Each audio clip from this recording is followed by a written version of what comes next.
নমস্কার বন্ধুরা, Pampa kitchen with village ফুডে সবাইকে অনেক অনেক স্বাগত জানাই। বন্ধুরা, আজকের রেসিপি হচ্ছে সরু চাকলি পিঠের রেসিপি। শীতকাল মানেই কিন্তু নানান ধরনের পিঠে পুলি বানানোর একটি সময়। তো আজকে যে রেসিপিটি শেয়ার করব এটা কিন্তু একটি রিকোয়েস্টেড রেসিপি। অনেক বন্ধুরা আমাকে রিকোয়েস্ট করেছিলেন যে একদমই পাতলা নরম তুলতুলে সরু চাকলি পিঠের রেসিপি শেয়ার করার জন্য।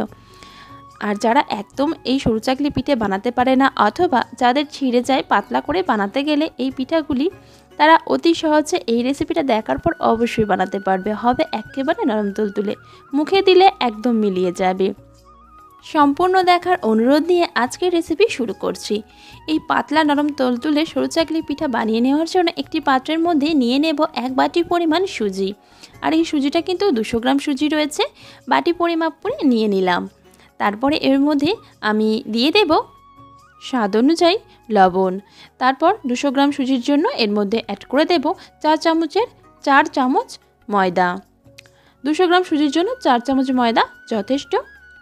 তো বন্ধুরা, আমাদের সবার কাছে সব সময় হাতের গোড়ায় চালের গুঁড়ি থাকে না, তবে এই সুজির সরু চাকলি পিঠাগুলি এতটাই খেতে অতুলনীয় হয় যে চালের গুঁড়ির সরু চাকলি পিঠার থেকে কিন্তু এগুলো অনেক বেশি মজার খেতে হয়।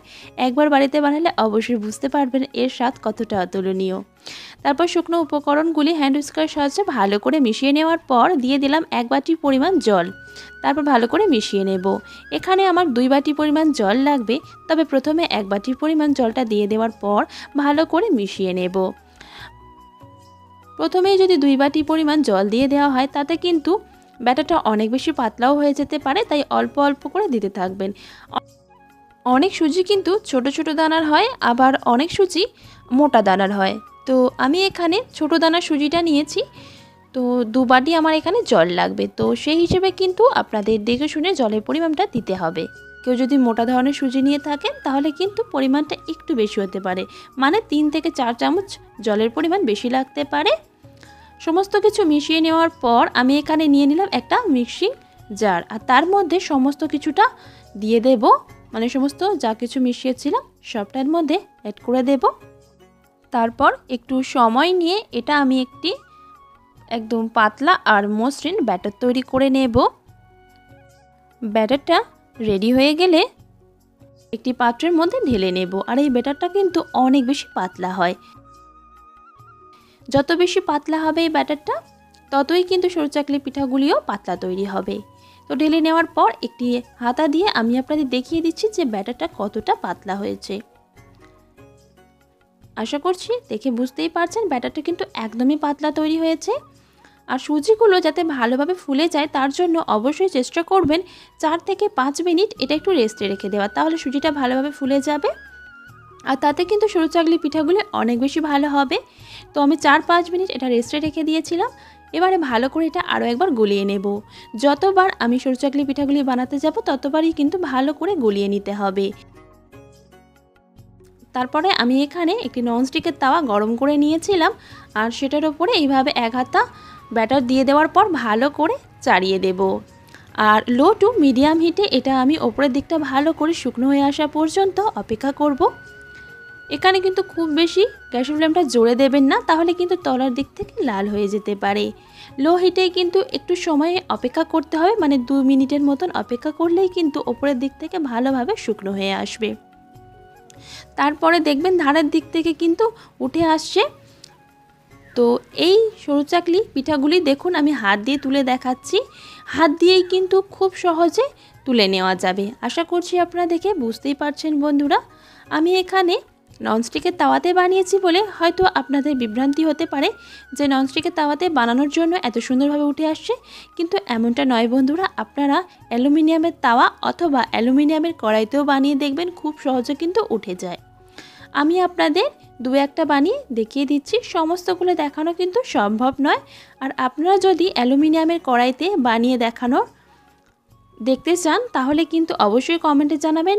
আমি আপনাদের জন্য অবশ্যই আবারও একবার এই রিকোয়েস্টেড ভিডিও নিয়ে আসব যেভাবে আজকের এনেছি।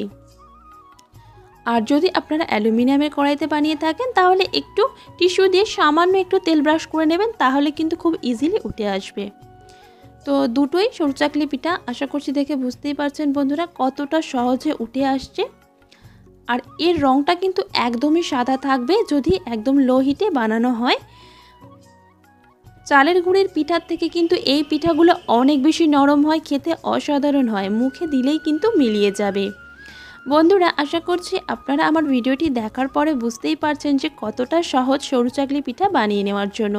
একদমই পাতলা হয় আর একদম নরম তুলতুলে, মুখে দিলেই মিলিয়ে যাবে। তো দেখুন বন্ধুরা, আমি এখানে সমস্ত সরু চাকলি পিঠাগুলি বানিয়ে নিয়েছি।